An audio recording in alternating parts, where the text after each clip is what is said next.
Day one. On Jurassic. 3, 2, 1, action. It's been a dream of mine to be in the Jurassic family forever. The idea of bringing back the past to me is endlessly fascinating. We were off on this adventure, having a crazy experience, trying to make something special. You don't see that every day. Or ever. The original Jurassic Park blew everyone away and changed cinema. It's still such a brilliant film and so full of humanity and great scares. You could show the logo to anyone in the world, any language, any continent, and it'd probably put a big smile on their face. I think it's no secret that I'm a Jurassic Park fan. I really wanted the film to have that nostalgia feeling of watching the original Jurassic Park. When I read the script, it felt like a love letter to Spielberg. Like each little section reminded me of something in Spielberg's early work. Steven gave me a call and said, hey, you want to do another one of those? And the absolute best part for me is the making them up. Everything is possible in the world. Any idea goes. So Steven and I started talking, kicking ideas back and forth. It seemed appropriate to us to start with some new people and tell a different kind of story that was unlike any of the other ones. We went, let's take people to a new Jurassic World. We're going into different territory. Now you have dinosaurs that were hideous rejects. And Rebirth is what the mistakes look like and how terrifying they are. I was just so excited to read the script. Whether or not there would be something for me to do, I just was excited to read a David Koepp Jurassic script as a huge fan, and I loved it. It's fun, right? By the time I'd read the script, I was like, I'm in, 100%. It's such a page-turner, and it has adventure, it has friendship and loyalty and the betrayal of those things. It has an almost impossible task that you just root for everyone to complete. It has family, it has friendship, it has the meeting of the animal and human worlds, and a completely viable plot. I could feel the propulsiveness of the story. David definitely did his job. The water's just going to do this past you a little bit, right? So you say a line, and you're not sure. Was it just imagination? Gareth Edwards, for me, is synonymous with incredible, imaginative world building. And when he jumped on board, I knew it was going to be something brilliant. Gareth has an incredible visual vocabulary. He knows how to use CGI in the best way, where you don't know it's CGI, and create these incredible sequences that he did in The Creator and in Rogue One. He comes up with ideas, he comes up with shots, he comes up with creatures that live in his head. If we use that rock as a bit of foreground, and we're just going to drift and just keep it alive. We did a lot of what I call toy viz, where it's just taking little toys or little things and shooting them with your iPhone. It's really hard to communicate an idea, like go left, go right. And so we ended up grabbing objects like a water bottle, and I'm just like doing a helicopter shot of a water bottle with the camera move. Gareth can visualize things that are really spectacular, just fantastic images. But what makes him a gifted director is he can not only visualize them, he can figure out how to bring them to reality. David Koepp created some really fabulous new characters, and we have a fabulous cast to match up with that. Every single time I've heard that they were making a new Jurassic, I've reached out to my team and was like, I'm still available for Jurassic. Filming with Scarlett has been hilarious and full of joy and all the things that you could possibly wish for. She's just a very brilliant, lovely person who creates such a lovely working environment. Hi, how are you guys? I really appreciated having an opportunity to be in something that my daughter could see and that I could share with her, which is so different from what I've done up until this point in my career. Mahershala, I think he's just a completely magical human. He fills the character with sort of empathy and also shares a bit of Henry's wonder, I think. My dream is I die in a shallow sea and am buried quickly by silt. That's beautiful. There's the best chance of being fossilized that way. Jonathan Bailey is amazing, and he's so funny and animated and consistent and really great for this genre. In between takes, there's so much messing around. It's like a bunch of kids to some extent.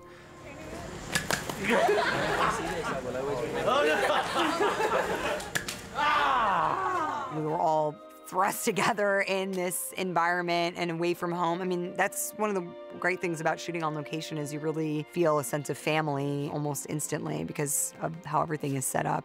There's been a bit of an instant fraternity that develops when you're just so removed from what normal life would be and you're out in the middle of nowhere for a long period of time. There's just a real sense of life and friendship and camaraderie. The joy that is shared amongst the cast will be seen on screen. It's an actor's dream, really, to have Scarlett, Johnny, and Mahershala as my cohorts, and we became very, very close very quickly.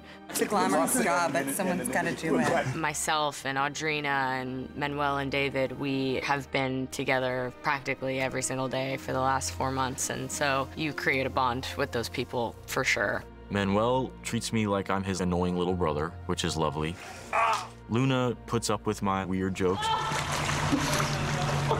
And Audrina actually jokes back with me, which is fun. We do have a handshake. It's the new and improved handshake. I also have one with Manuel, and I also have one with Luna. But I think David's and I handshake is pretty long. I don't know why it's that long, but it is. It is long.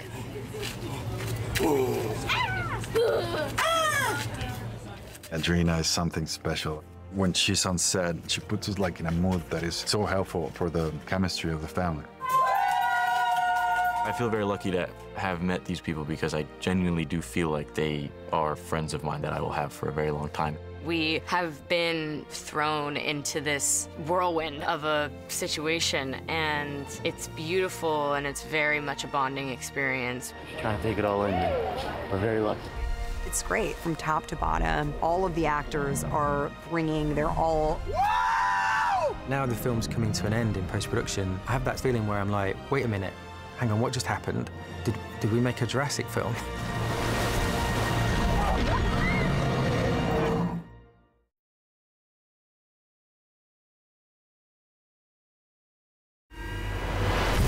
"35 minutes of the film take place on water. You don't really think about that when you are reading a script. You go, oh my God, this is going to be amazing. What are those? Is it the you-know-what? Stephen had an idea that there is a mosasaur out in the world, and that portion of the story was about what do we do about this mosasaur. 10 o'clock! And I liked the idea of part of the movie being a sort of seafaring adventure. I had not seen that. It really felt like, to me, like a love letter to Jaws. I'd watched Jaws to death before I even took this job, but I really, really studied it. Everything, the feel of it, the texture, it just seems like the perfect movie. And so there's just no way you can compete with that. So it's quite intimidating starting point. Come on, come on, come on! The making of a film that involves a lot of water, it has its challenges, but there's a brutality to it, and also an urgency to it, and a danger to it when you add the water element. And everyone always says, never, ever, ever make a movie set in the ocean. And I was like, no, we got to. It's going to look real. We got a real boat. Let's go do this. And within 3 hours, I decided I'd made a terrible mistake. They were right, and filming on the ocean is a nightmare. The first day was on the Mariposa, and the real estate is like 2 meters by 10 meters. 21, take 5. And you can't get any grip equipment on there, so I was doing the handheld myself. And you had a bump in the ocean, the camera would go over, you might go over. We shot scenes on the Mariposa, on the ocean. It was beautiful. It was a beautiful boat. We call it La Mariposa because it's a beauty, as you can see it. And also because butterflies, which Mariposa is what it means, yeah, they fly like this, so this is very steady, it's very old. It's a 47-footer. It's a classic kitsch. There used to be another mast, but they took it out to have some space for the family, for the cameras. This is the actual boat that we shot on the sea 2 straight days. And then one day it was rough. The sea was pretty rough. I love the water in general, so just to be able to like actually work on the water, and you really feel you get into the danger of it all. I get to take the wheel maybe once or twice, so that's pretty fun. It's on autopilot, but I think I'm still driving the boat. But you do a pretty good job.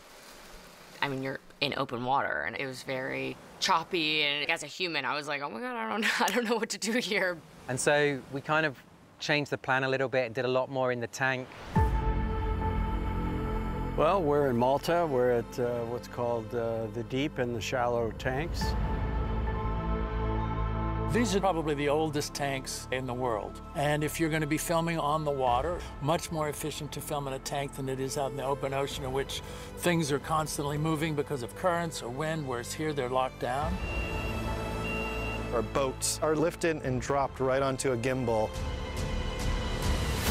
We'll be able to move that boat up and down, forward and back, and give this appearance that it's actually out on the open sea.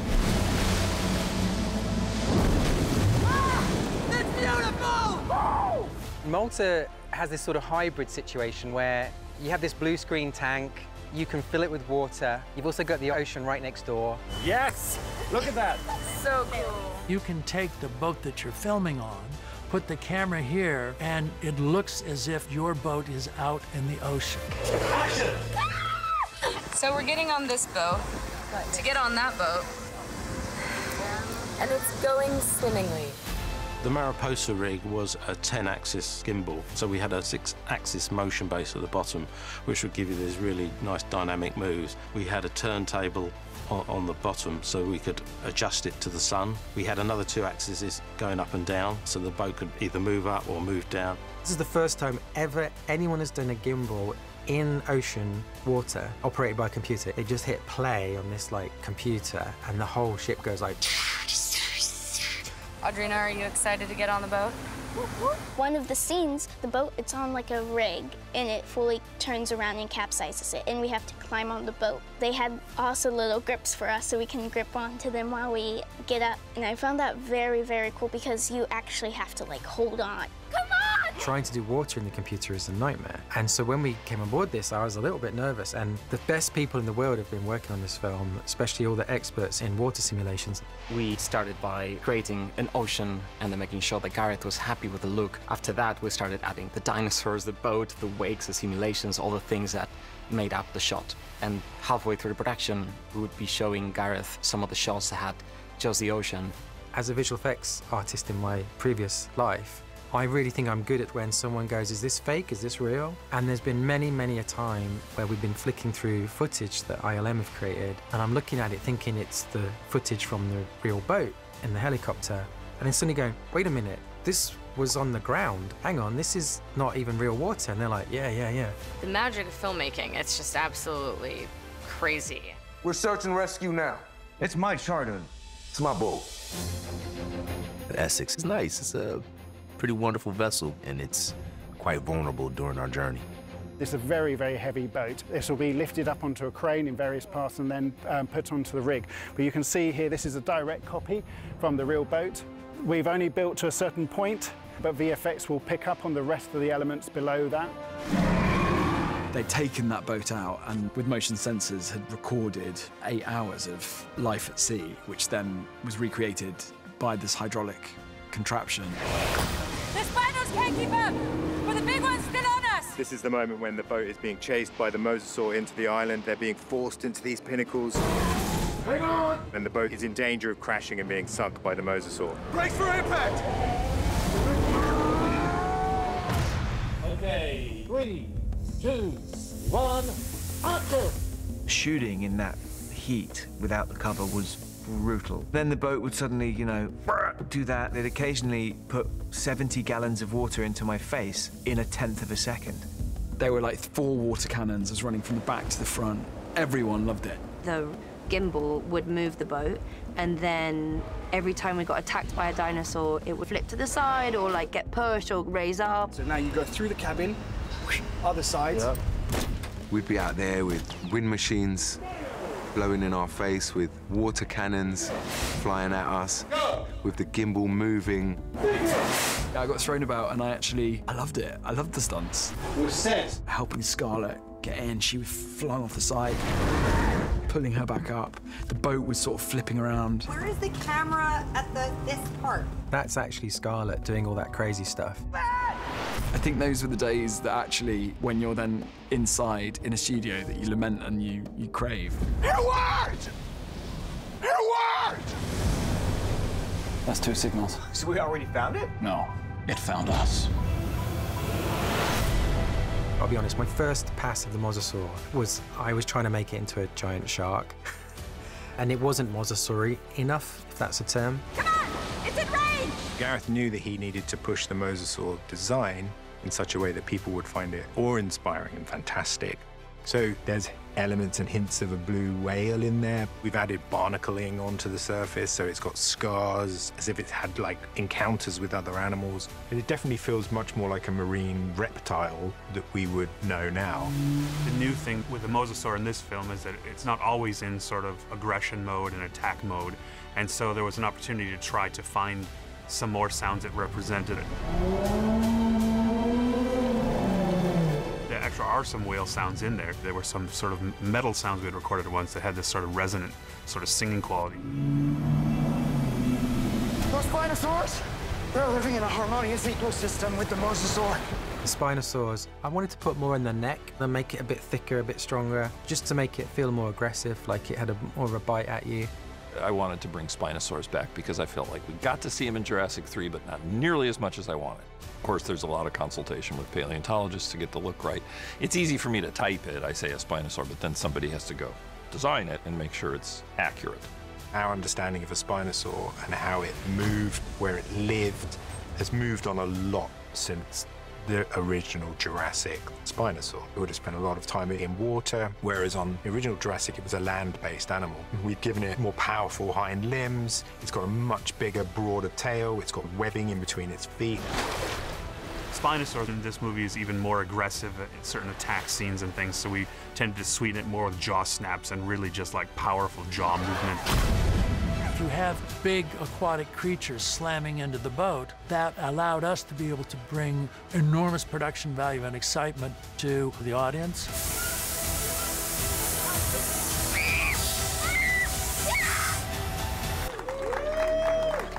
Well done, Audrina, phenomenal.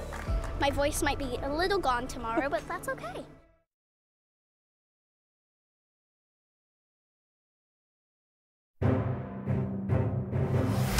I'm here on the set of Jurassic World Rebirth in the Thai jungle. It's pretty mind-blowing to be a part of this world. We're very excited to be here. Shooting in Thailand was challenging, and people would say, oh, you're going to Bangkok. I was like, no, it's Jurassic. We're in the middle of the jungle, and I wouldn't say the jungle is the most welcoming environment. These locations, they're really special and they truly become a character in the film. I don't think this is something that you can do entirely on a lot. I don't think it serves a story. I don't think it serves the performers. What is so important, especially in a story like this where, you know, there's dinosaurs and we have to suspend our disbelief, is to have the real locations. When I was reading that script, I was like, it's got to be Thailand. There are this very primal landscape. It has these amazing kind of what we call like Skull Island style cliff formations and beautiful beaches and everything. So we came to lovely Thailand.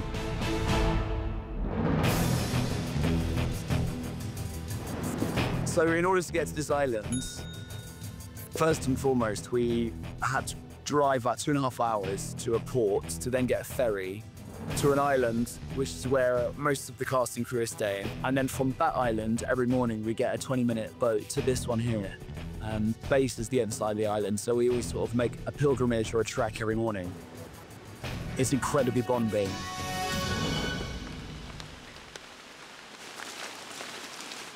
Because of the release date, we had to go straight away, and that was the monsoon or rainy season. We shot in Thailand during monsoon season, which I don't know whose idea that was, but it ended up working out quite well. And that was a little humid, and luckily lots of the parts are supposed to be raining because we're on an island, so it's supposed to be raining, sunshine, raining, sunshine. We've got a pretty large cell moving in right here. Probably more rain, figure that, and maybe some lightning. The elements definitely were not encouraging of us being there.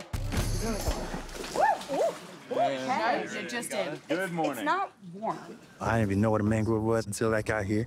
Apparently there's a path that we're gonna follow. I don't know how we're gonna see that path, but it's actually very exciting. The water's gonna be up to my chest. You know, being in the mangroves, like in a wetsuit all day, I was like, you guys are at the chest. I'm right here. We're in the mangroves. All the roots look like snakes and animals around us, so it lets your imagination run wild.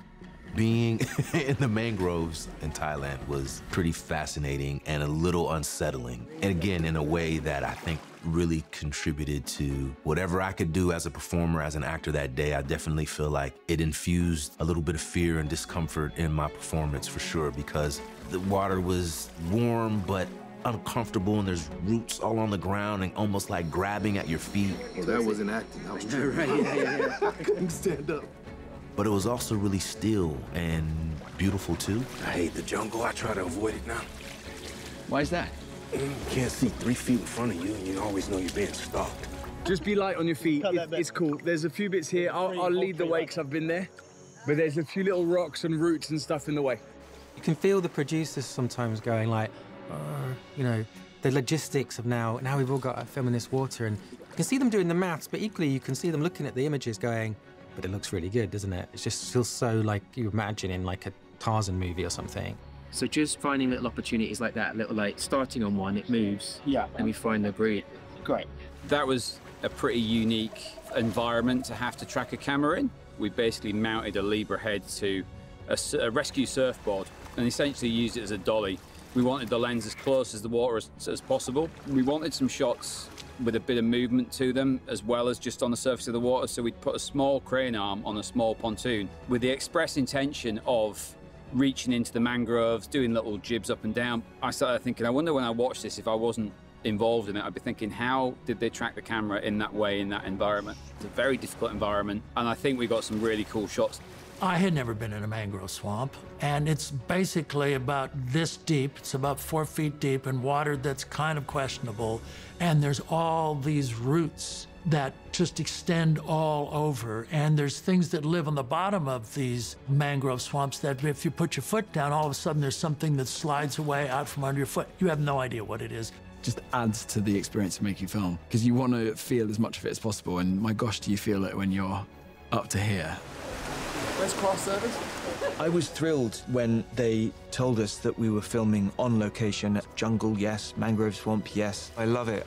It smells like a mangrove. It doesn't smell like some aircraft hangar in North London. In the middle of the scene, you're seeing monkeys scaling a mountain and bats flying by, and all these things in some ways really contributed to this idea that we were off on this adventure. How much further? Not far. The Titanosaur herd should be right across this valley. We had to create this field behind us. It was just sort of bramble to begin with. So we created it, we dug it up, and we planted this grass, which did not grow very well. Gareth wanted this like grassy field at a certain height, and we said, okay, let's get in there and figure that out. And we had to bring in professional horticulturalists to understand what it would take to grow grass in the amount of time that we had.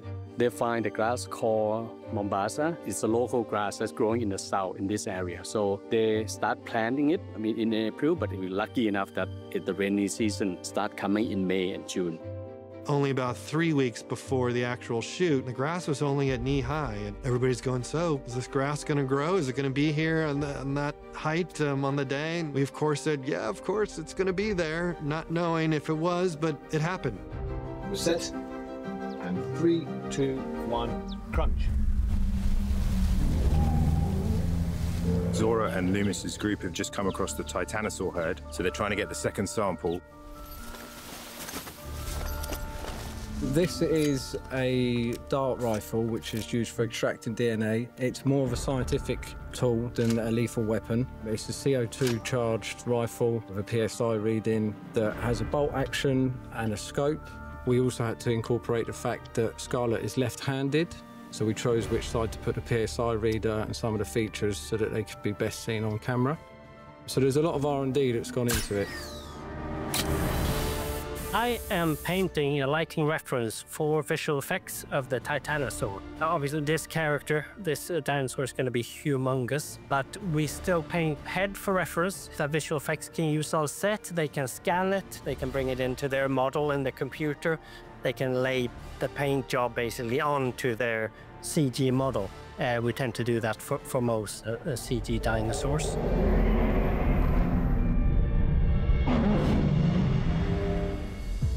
This is the grassy plains. This is Titanosaur right here. It's sauropod. 50 feet tall, so the top of its head stands so high up in the air. You'll be able to take in some of these epic vistas when we're shooting. Industrial Light and Magic are going to be putting in the Titanosaurs in post-production, so there's quite a bit of work for us to do here. I pitched to Gareth that we would have these really long-tailed creatures, and he took that idea and really ran with it. So the tails are very much like ribbons in an Olympic display, slightly genetically modified. So we have a little bit of license to extend tails because of that. The Titanosaur is one of the earliest creatures that we discussed with Gareth, and he from the very beginning wanted a very musical quality to them, you know, almost like they're singing to each other. Because it's sort of a love scene in a way between these two Titanosaurs, each of them actually has quite a different voice, which will help differentiate them and really make it seem like they're talking to each other. He just wants this to be unique and beautiful and mesmerizing and sort of do everything to the audience member that it does to Johnny Bailey during the scene. He starts crying. You don't see that every day. Or ever.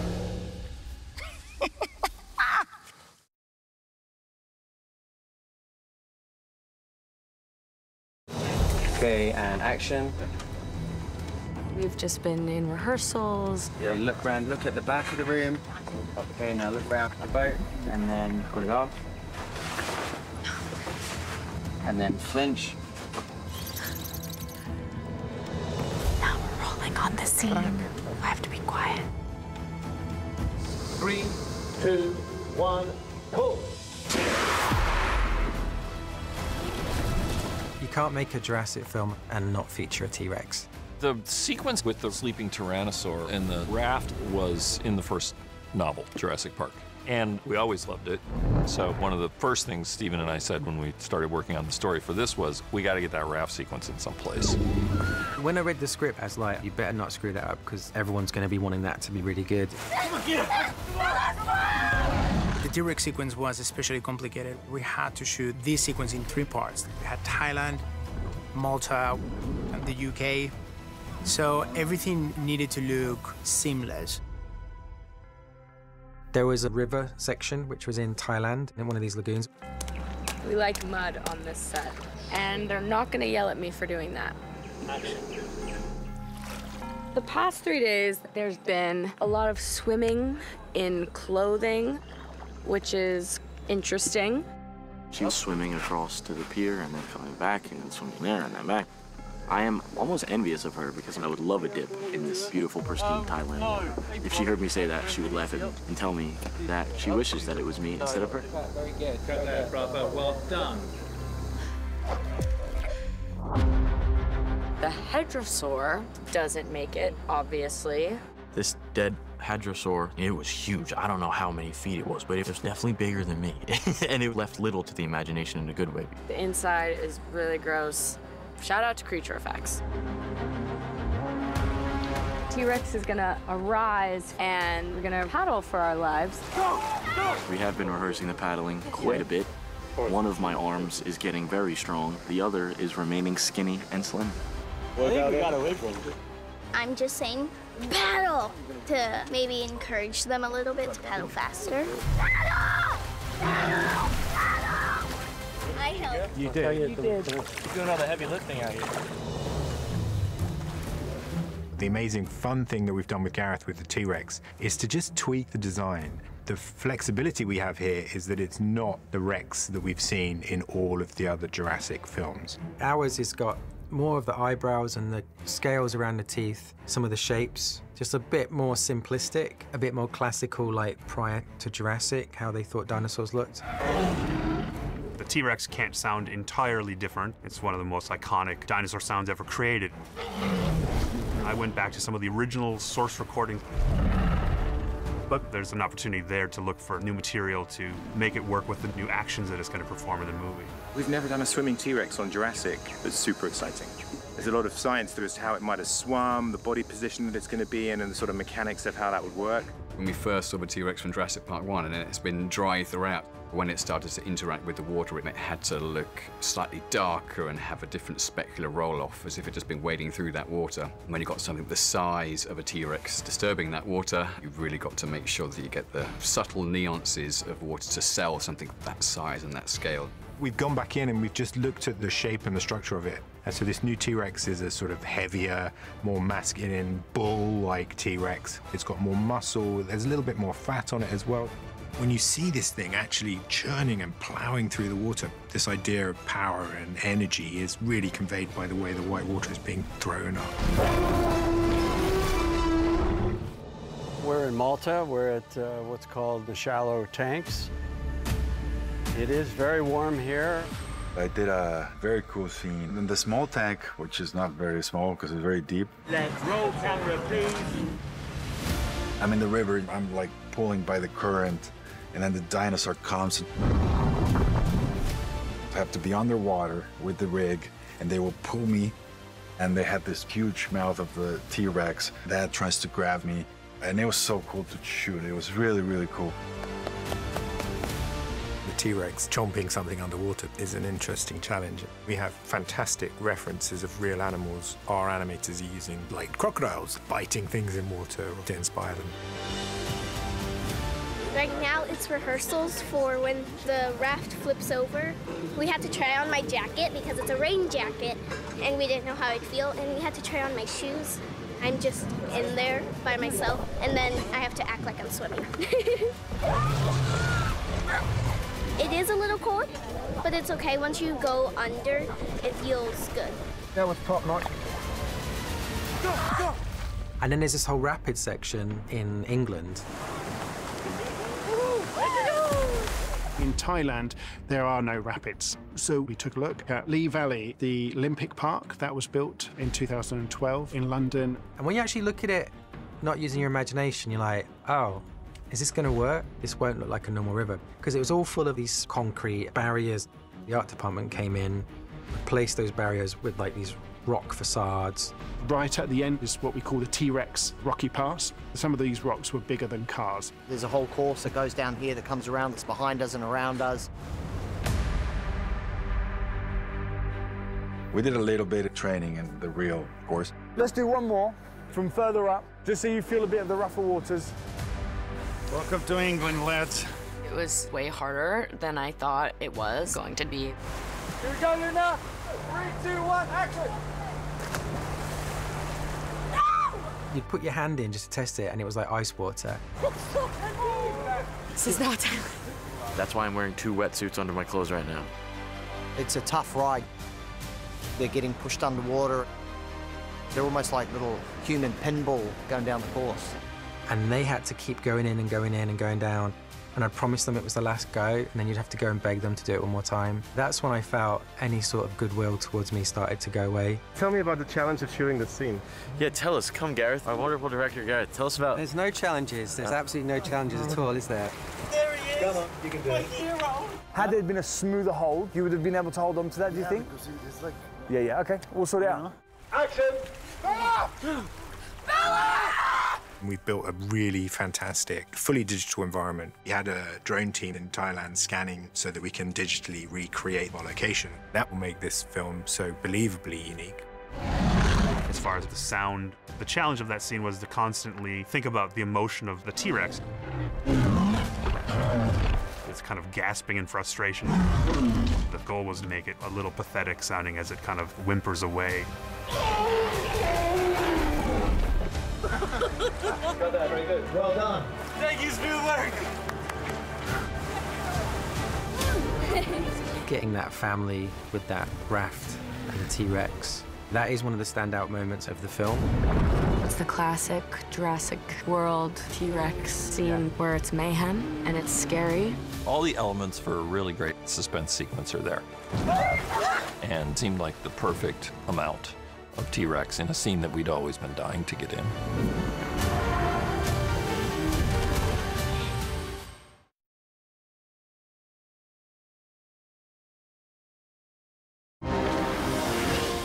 I I think our mindset on this movie was, let's create as many playgrounds as we can. And you'll see it from the cliff top to the temple set. You know, you're a very impressive nerd, Henry. The design of the cliff face is nuts. In the script, it was described as a nest on the edge of a cliff. And so I just thought, oh, what if there's like an old Inca temple built into the side of something? As you start to do an Inca temple, you start to go, oh, this is looking more and more like Raiders of the Lost Ark, which to me is a good thing. I got to scratch that itch a little bit. There was a lot of stunt work, a lot of wire work. The actors really wanted to do it and did do it. So when you land, really land, and then break down slow. Handle, pull. Land, handle, pull. Learning to do the abseilings, that was a new skill. I would not say I'm like an expert abseiler, but it was very cool. Just relax. I mean, you're not being chased by like turtle. It's all good. We got to do a lot of rehearsal and just like become familiar with the equipment. Ready when you are. That's good. We have an amazing stunt team that also helps us look like we're absolute professional abseiling crew. I'd say I'll see you next time, but I'll see you on set. Today, we're gonna be climbing down. This is a beautiful mountain, it's a fake mountain, and it's gonna be very exciting. 3, 2, 1, lowering. Nice push up. Good, that's it. Excellent. The training is incredible. You feel so safe. The more safe you feel, the more you're willing to do a lot of stuff and hanging upside down because you know you have a team that has you.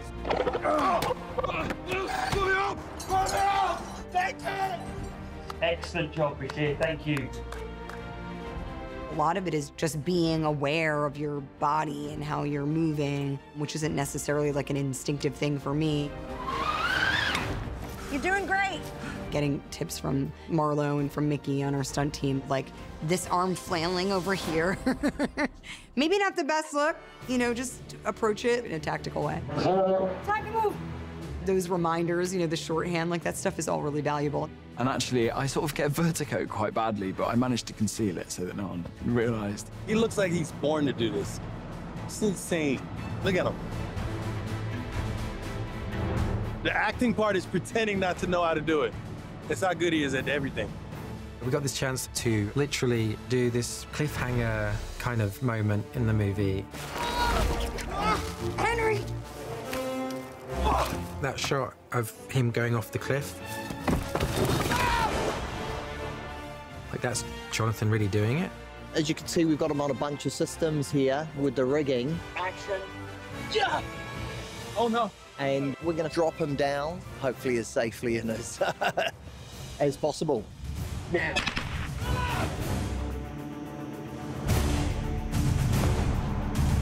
Okay, well done everyone on board. You good, Johnny? I had this idea that if he landed in water, he's more likely to survive.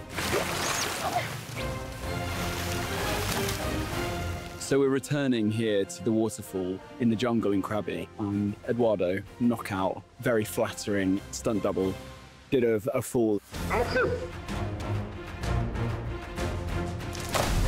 And yeah, and it was just about holding breath underwater and then emerging as if, you know, you've sort of fallen 50 feet. And you go through the maths of like, well, how'd you do that shot? And you go, well, the only real way you can do it, Johnny has to just hold his breath. I can't cue him. He has to just count. And we'll count and rhythmically hoping that by the time we get there and the shot is just ready for him, he's going to burst out.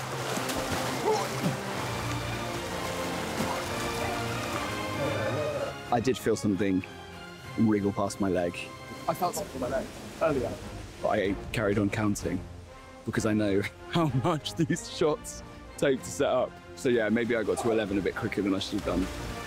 And I felt sorry for him because it's really hard holding your breath on camera and acting at the same time, but he did a great job. Yeah, I did like it. So we're standing right now on stage 10 at Sky Elstree Studios. In the background, we have our temple interior set made of wood and plaster and steel. We do all of this by hand, and we carve every little bit of foam that you see behind us and bring it up to this level. One thing that we really wanted to impress was this idea of time has kind of taken over here. Maybe we should make this quick, huh? You want to still feel like those root systems are crawling into every little corner, or that the stonework that we did in Thailand is applied exactly to the stonework that we do here on our stage. You can see moss kind of growing up the sides of all these pillars and water damage. And they changed the way that they were doing it through a hose to like a brass or filament. There was like water leaking from the roof. We've rigged it with sprinkler systems, so water can kind of cascade down like rain. We've got this beautiful kind of sunlight kind of beaming through all these little holes to give it a very kind of a natural vibe. The temple set, it's like one of those moments where you feel like, oh my, they're doing a little homage to all of Spielberg's films, especially when Loomis was holding the egg and the light was shining in. I was like, wait a minute, which movie was shooting again? Uh-oh. There's a lot of action happening here.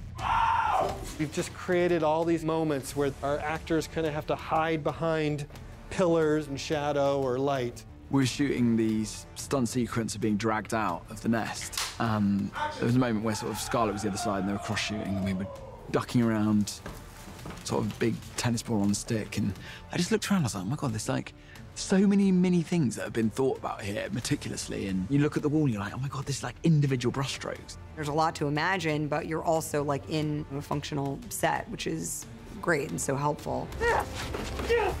Oh no. Henry! We've got these big kind of pillars that are these kind of stalactites, stalagmites. As you kind of pull back, you'll notice that their teeth, the cave mouth, is literally a mouth. It's this prehistoric or mythical creature, and that is kind of reinforced in kind of the motifs on the pillars. Looking that way is going to be hopefully all in camera, no VFX. Looking this way, we've got blue screen. The VFX will come in post. The environment that we're building for the Quetzalcoatl sequence is a location that we found in India. There's a place called Jog Falls. It's this huge waterfall that's been cut into the landscape, and there's a gorge down one end of it. And it's a vertical drop of over 265 meters. It's just the most stunning, beautiful landscape you can imagine. And that's our beauty environment. And then we've got a cliff, and that will be made up of the set pieces that we shot on the backlot. And that cliff becomes a digital sort of extension to part of Jog Falls. So we basically stick the two pieces together and extend the cliff down to meet the base. Gareth's way of shooting everything, to make the most of these locations when you're there, and then when you're not, to disguise the fact in any which way you can. It's trickery at the finest.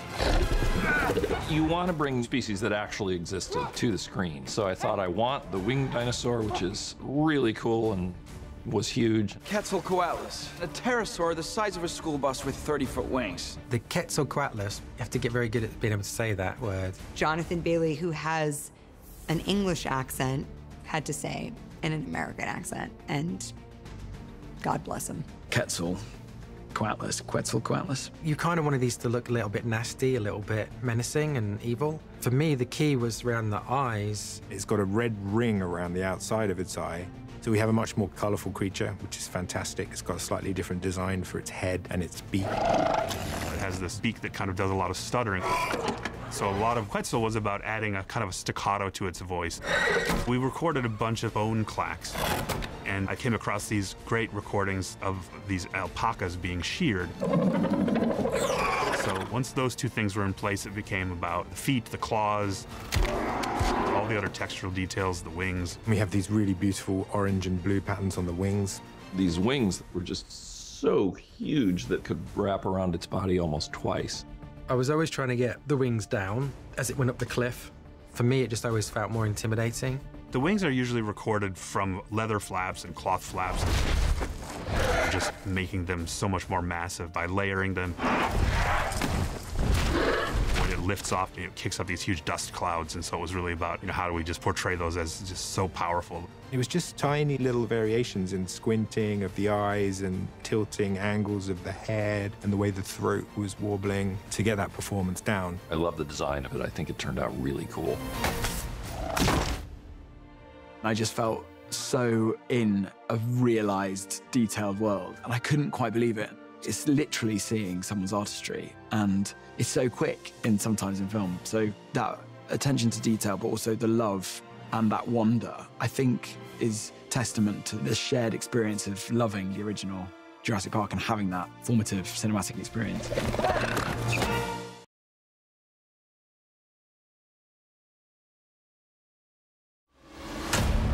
Action! Hey! Hey! Hey! Oh my God, you made it! Oh God. The film builds to this incredibly awesome action set piece where my team from the Essex and the Delgado family finally converge.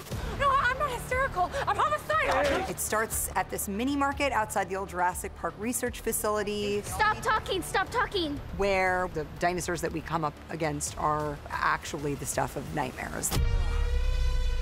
Oh, thank God.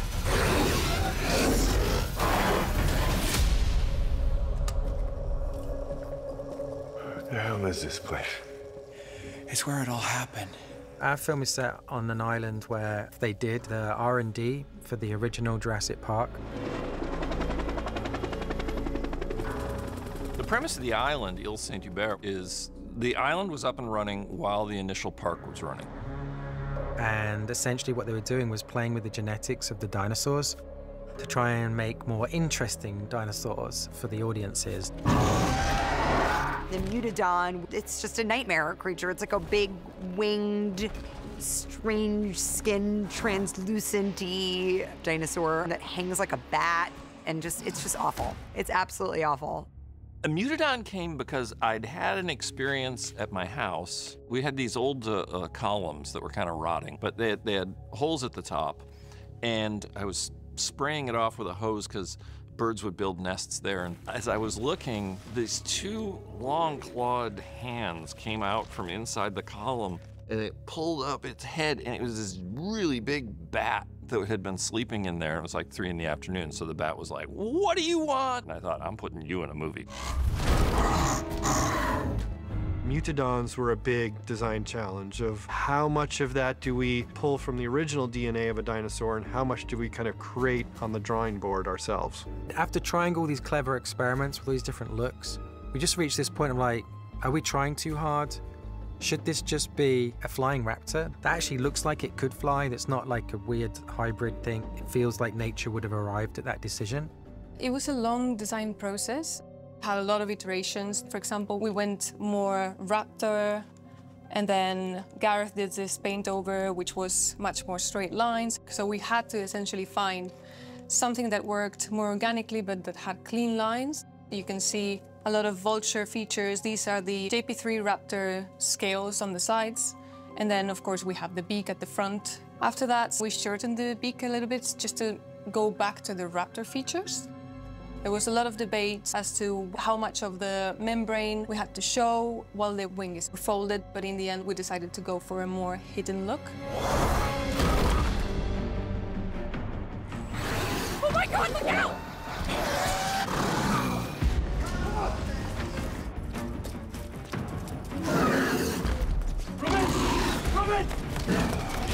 Really wanted some visual in the movie that felt familiar. And so going through all the options, I felt like a gas station. They would have one at this facility because they've got vehicles. And a gas station is probably the bit that's most like home for these people, where there's snacks and magazines on the shelf. It just feels like something reminiscent of your home life. What are they? I don't know. In the Mini-Mart, we built aisles that could allow actors to kind of run in and out of. We built these kind of freezers and cold storage areas. We want to allow the filmmakers to get in there and find little moments. Okay, just go back there, Audrina, go back to that position. I really wanted a scene in the movie that was a little bit like the kitchen scene in the original Jurassic Park. And the reason I felt like that kitchen scene really resonated when you watched it as a kid, because it felt like somewhere you lived. And as crazy as all this other stuff was, that's like my school or something. So it felt like the dinosaurs had come to you, rather than you've gone back in time to their world. When we got into that Mini-Mart, the set design, it's insane, and every single detail is just to the T. Like, it really, really looks like a Jurassic film. It takes me more back to, like, the first Jurassic Park. And that's what all of the cast is saying it feels like in here. And it feels very real. I go in the fridge, which is, I think that's pretty cool. We've got a variety of different kind of VFX puppetry performance pieces. This is the Mutadon head, which we've got actually on a helmet, which can be worn by one of our puppeteers, Ed Wood, who is on arm extensions, and then he is actually being the creature as it walks through the Mini-Mart.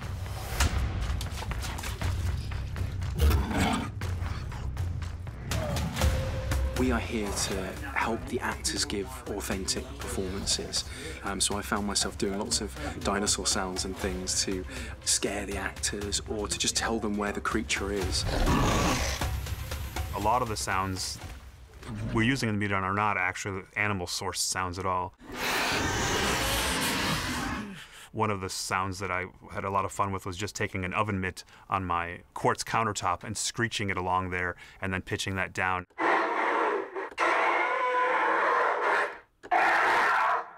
And those have become one of the layers of the Mutadon. The Mutadon's really made up of lots and lots of different things because we wanted to have so much variation in the performance. Sometimes it's screeching and in full attack mode, sometimes it's in stealth mode where it's hunting them. That way, go, go, go. Give me that. It's a tunnel system. Goes under the whole island. I was just saying to James Cline, just give me a playground and give me like a hamster playset, you know, so that it's got some big tunnels, some small ones, and they all interlink. We wanted to feel like you were in this maze, in this jungle of concrete, and we needed the space to do it in. So 11 and 12 stages allowed us to really play not only a really big tunnel, but also a series of small tunnels. We wanted to do something that wasn't just what you would consider a typical drainage tunnel. We wanted to give it some shape and some design language to it. For lighting, we've created these grating systems, and we can punch some moonlight through those, which will give this beautiful pattern across the floor. There's something very cave-like and like organic about the shapes and the way they lead to other things. You just feel like you're a little hamster in a playset. And the downside is you have to bend down to move anywhere. And unless you're a small, young person, it really, really tires you out and gets your muscles aching really fast. Action.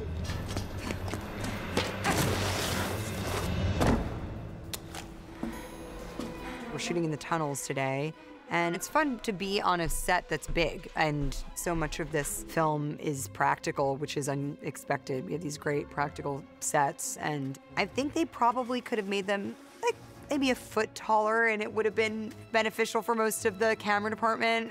For once, I'm like, it's great to be a tinier person. For once on this film, there's a benefit to being small. So, yay. Being the tallest person in the ensemble, I'm just complaining about how uncomfortable these tunnels are to move in. But I think the tunnels are gonna look amazing as far as creating like a claustrophobic feeling layered with danger. But I need these tunnels to be a little larger. I can see the gate!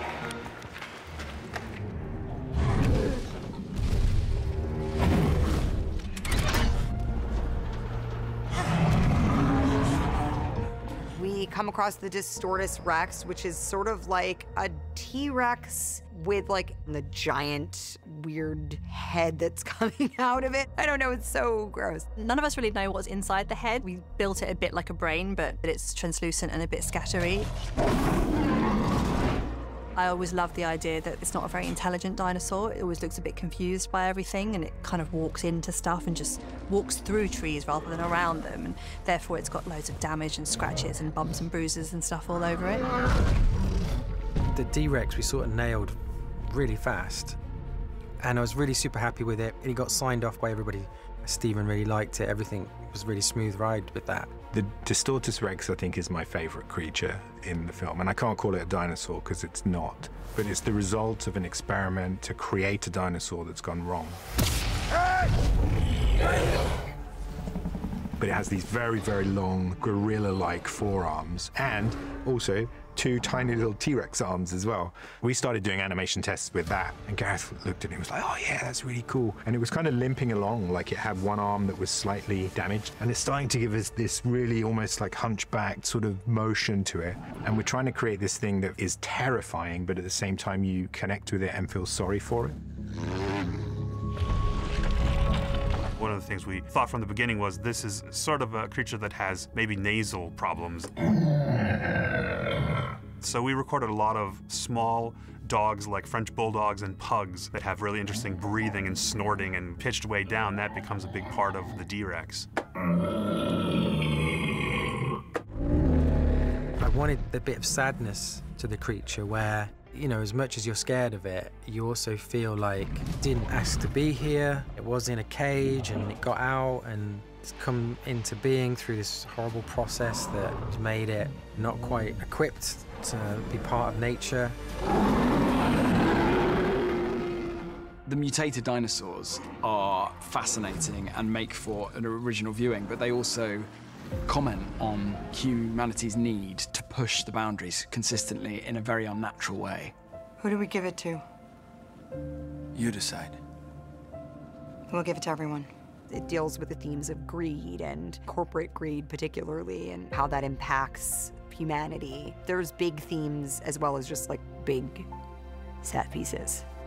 The theme of Jurassic is very much about man versus nature, and the fact that nature is way bigger and more powerful, and we depend on it for our survival, whether we want to admit it or not.